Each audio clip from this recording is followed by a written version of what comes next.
Acha Qur'ani iseme, Qur'ani iseme, Qur'ani iseme, Qur'ani iseme, Qur'ani iseme. Kwa yule ambaye amesubiwa na utasa likawa limethibitika kwake jambo hilo katika wanaume, anashauriwa ya kwamba amshauri mkewe na amkhabarishe juu ya jambo hilo.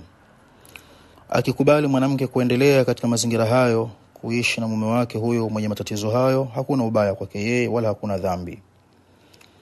Na ikitokea mwanamke ameshikilia suala la yeye kuachika kutoka katika ndoa hiyo,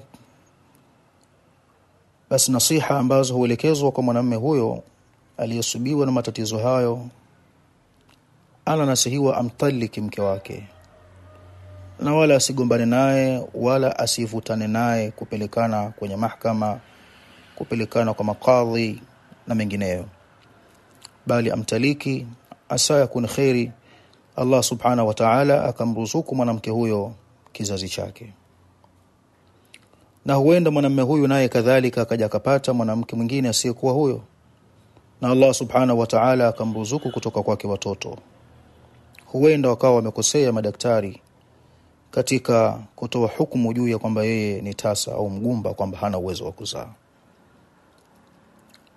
Na kwa wale ambao kwamba hawajapata watoto kwa muda mrefu, katika adabu ambazo wanaelekezwa, walazimiane na kumwomba Allah na kufanya istighfari na kutubu kwa Allah subhanahu wa ta'ala. فقلت استغفروا ربكم إنه كان غفارا. Nuh alisema kuambia watu wake, istaghfiru rabbakum innahu kana ghaffara, muombeeni msamaha Mola wenu, hakika yeye ni mwingi wa kusamehe madhambi na mwingi wa kusamehe makosa. Kwa maana achaneni na yale mliokuwa nayo katika madhambi na mumuombe Allah msamaha kwa ikhlas na kwa masharti ya toba ambayo yametajwa na wanawazuoni. Faida yake ni nini? Yursilu samaa alaykum midrara, atakuleteeni Allah mvua midrara, ambayo itamwagika mvua hiyo kwa wingi sana, itahuika miji na watahuika waja wa Allah wanaoishi katika miji hiyo. Wayumdidukum bi amwalin wa banin, lakini kadhalika katika faida za istighfari, atakupeni Allah subhanahu wa ta'ala kwa wingi mali na watoto, natija ya kule kufanya kwenu istighfar. Kwa hiyo wakithirishe kufanya istighfar wale wote ambao wanadhana ya kwamba wao ni tasa au wagumba hawazai, asa yakun khairi, Allah kuwafungulia. Hivi ndivyo Qur'ani inavyosema. Wa Zakaria idh nada rabbahu rabbi la tadharni farda wa anta khairul warithin. Namtaji kwenye hiki kitabu Zakaria pale alipomuita Mola wake kwa dua na maombi, akasema rabbi la tadharni farda, ewe Mola wangu usiniache mimi nikiwa ni mpweke, sina wa kunirithi. Wa anta khairul warithin, na wewe ni mbora wa watakaobaki. Kwa dua hii na maombi haya ya Zakaria, Allah subhanahu wa ta'ala aliyatakabbal na aliyapokea. Akasema subhanahu wa ta'ala, fastajabna lahu, tukamuitika mja wetu Zakaria.